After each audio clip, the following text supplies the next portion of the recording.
I have been playing Elden Ring again. It is the rumors of Shadow of the Erdtree having a release date in February that got me playing again. And with my renewed interest in the game, I have gotten back to analyzing the lore of the game. And one subject that keeps coming back to me is the Gloom-Eyed Queen. She is one of the more obscure characters in the game, being only mentioned in item descriptions and never by an NPC. Nevertheless, she sticks in your mind because of what the descriptions of her imply.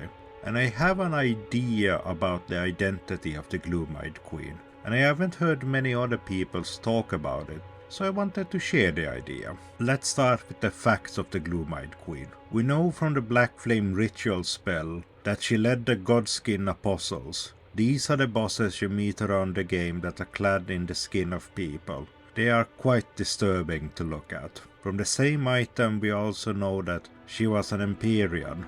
Empyreans are people chosen by the Two Fingers to rule after Queen Marika, like the next choice in a line of succession. From the talisman Godskin Swaddling Cloth we know that the Gloom-Eyed Queen cradled the newborn apostles in this cloth, and that they would grow to be the death of the gods. From the Godskin Apostles' armor description, we learned that once the Black Flame could kill gods, but after the Godskin Apostles were defeated by Malekith and the Rune of Death was sealed away, the power of their Black Flame diminished greatly. And from the Godslayer's Greatsword we learned that the Gloom-Eyed Queen was defeated by Malekith and he took the Rune of Death from her. All these items paint an interesting idea. She wielded a black flame that had the power to slay God, and she grew a cult of Godskin Apostles so that they could become the death of the gods.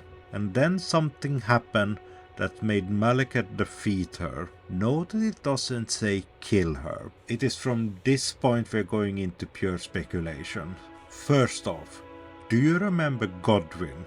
He was killed before the start of the game, and through dialogue and item description that you find in the game, he seems to be set up as the inheritor of Marika. He was from the Gold lineage, and it was his death that broke Marika to shatter the Elden Ring. To me, he reminds me of Balder from Nordic mythology, the god that everyone loved and could only be slain by one thing, and his death set the seeds for Ragnarok. But Godwyn is never mentioned to be an Empyrean. Rani mentions that only she, Mikola and Melina were Empyreans. Interesting, right? Second point. You all know Melina, your loyal companion that leads you to the foot of the Erdtree and then to the mountaintop of the giants, where she offers herself to the flame of ruin so that the Erdtree can be set aflame. There is a lot of weird things about her. She seems to have knowledge that almost no one else in the game has, from the spoken echoes of Marika that you can find in the churches across the lands. Melina also has the moveset of the Black Blade Assassin and uses an incantation that no one else in the game has. And if you do the Frenzied Flame ending, she seems to become some kind of god of vengeance, promising to bring destined death to you. And she also mentions that this world, the lands between, needs death indiscriminately. Where am I going with all of this then? Well, I have one idea of whom the Gloom-Eyed Queen is. She is Godwyn's twin. Hear me out.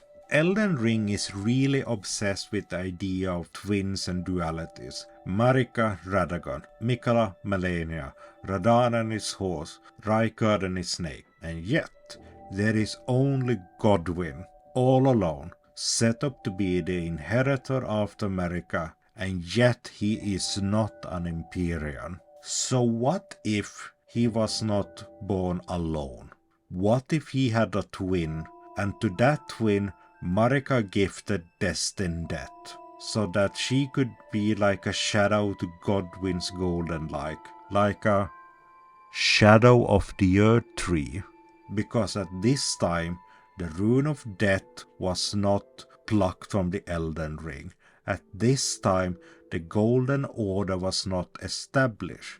Remember, the Golden Order is only established when the Rune of Death is removed from the Elden Ring. And the Gloom-Eyed Queen grew up in the shadow of her awesome twin brother, set up to be the inheritor of all things touched by the Earth Tree. And yet, she became the chosen Empyrean, and I don't think Marika liked that, or even thought it was a possibility. I think she tried to keep it a secret as long as she could, or at least downplay the implication. I think the Gloom-Eyed Queen grew jealous of her twin brother and wanted something of her own, so she formed a cult, the Godskin, and she got this idea that all things should die with time. If there is life, there has to be death. But her mother, Marika, hates that. She is Marika the Eternal, after all. And then I think something happened. What it was we may never know, but it was bad enough that Marika set Malekith on her own child to take the rune of death from her. And then Malika defeated her and her cult. Again, note that it says defeated. It is never mentioned that she was killed. Also remember, Godwyn has always been stated that he was the first demigod to die. So what happened to her? Well, I have one idea, but this one is grasping even more at straws. She was killed, but she got the Earth Tree burial, set to be reborn in the Earth Tree. The finger reader Crone Ernia in the Roundtable Hold mentioned that demigods and even greater champions are hewn by the Earth Tree upon their end into a remembrance. Even Marika could not kill her child, and with time she was reborn as Melina. That's why she has all those moves and all that knowledge, but she's different. She is no longer the Gloom-Eyed Queen, she's Melina. So TLDR, the Gloom-Eyed Queen is Godwyn's twin. She was chosen at Imperium of the two. She was gifted destined death and started a skin cult. She did something so bad that Marika sent Malekith to defeat her, and after that death was truly removed from the Elden Ring and the Golden Order was established. The rune of death was given to Malekith and he was sent to Farum Azula to guard it forever. I have probably missed something somewhere that contradicts all of this, or a translation in Japanese that says something different, but to me at least this makes some kind of sense. And I can't wait to play Shadow of the Earth Tree to be contradicted and proven wrong about all of this. Thank you for listening to my weird little idea.